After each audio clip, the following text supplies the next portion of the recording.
২০২৪ সালের জুলাই গণঅভ্যুত্থানে দেশের সর্বস্তরের মানুষের পাশাপাশি কওমি মাদ্রাসার শিক্ষার্থী ও আলেম সমাজ অসাধারণ ত্যাগ ও সাহসিকতার দৃষ্টান্ত স্থাপন করেছেন। তাদের অবদান শুধু রাজপথে সংগ্রামেই সীমাবদ্ধ ছিল না, বরং সমাজের বিভিন্ন ক্ষেত্রে তাদের মানবিক ও নৈতিক অবস্থান এই আন্দোলনকে নতুন মাত্রা দিয়েছে। জুলাই আগস্ট গণঅভ্যুত্থানে ঢাকার যে কয়টি এলাকা অবিস্মরণীয় ত্যাগ, সাহস আর শাহাদাতের ক্ষেত্রে প্রেরণার বাতিঘর হিসেবে ভূমিকা পালন করেছে, যাত্রাবাড়ি তার মধ্যে অন্যতম। জালিম শাসক হাসিনার বিরুদ্ধে যাত্রাবাড়ির এই গণবিস্ফোরণের ক্ষেত্রে সাধারণ ছাত্র জনতার সঙ্গে অসামান্য অবদান রাখেন ওই এলাকার কওমি মাদ্রাসার শিক্ষক ও শিক্ষার্থীরা। যাত্রাবাড়িতে সাধারণ আলেম সমাজের ব্যানারে আয়োজিত সংহতি সমাবেশে মাওলানা রিদওয়ান হাসমের নেতৃত্বে এই সমাবেশে মাওলানা মুসা আল হাফিজ, মাওলানা আবদুল্লাহ আল মাসুদ, মাওলানা ওসামা সিরাজ সহ অনেক আলেম জালিমের বিরুদ্ধে দৃঢ় অবস্থান গ্রহণ করেন। এই সমাবেশ থেকে মিছিল বের হয়, যা কাজলা থেকে কুতুবখালী খাল পার হয়ে এগিয়ে যায়। মার্চ টু ঢাকা কর্মসূচির সঙ্গে সংহতি জানিয়ে তারা গাশত কর্মসূচি ঘোষণা করেন। ফার্সি গাশত বা মার্চ শব্দের মাধ্যমে তাদের প্রতিবাদে স্বাতন্ত্র্য প্রকাশিত হয়। এই আন্দোলনে শতাধিক আলেম ও মাদ্রাসা শিক্ষার্থী শহীদ হয়েছেন। কওমি মাদ্রাসা শিক্ষা বোর্ডের কর্মকর্তা মাওলানা শিহাবুদ্দিন জুমার নামাজের পর বাসার বারান্দায় ঘাতকের বুলেটে শহীদ হন। একইভাবে যাত্রাবাড়ির আরেক তরুণ আলেম রোকন রাইয়ান রাস্তায় হাঁটার সময় বুলেটের আঘাতে প্রাণ হারান। এই ত্যাগের গল্পগুলো কওমি মাদ্রাসা শিক্ষার্থীদের অদম্য সাহস ও দেশপ্রেমের প্রতীক।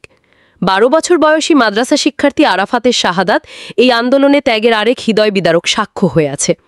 তার মতো অসংখ্য মাদ্রাসা শিক্ষার্থী তাদের প্রাণ দিয়ে দেশের স্বাধীনতার নতুন সূর্যোদয়কে সম্ভব করেছেন। জুলাই বিপ্লবে কওমি মাদ্রাসা শিক্ষার্থীরা শুধু রাজপথেই সক্রিয় ছিলেন না, তারা মানবিকতার এক অসাধারণ দৃষ্টান্ত স্থাপন করেছেন। বারিধারার জামিয়া মাদানিয়া মাদ্রাসা আন্দোলনকারীদের জন্য তাদের দরজা খুলে দিয়েছিল। মুফতি মুনির হোসেন কাসিমির নির্দেশে মাদ্রাসার ছাত্ররা আন্দোলনকারীদের জন্য পানি, শরবত, স্যালাইন, বিস্কুট ও বিরিয়ানি বিতরণ করেন।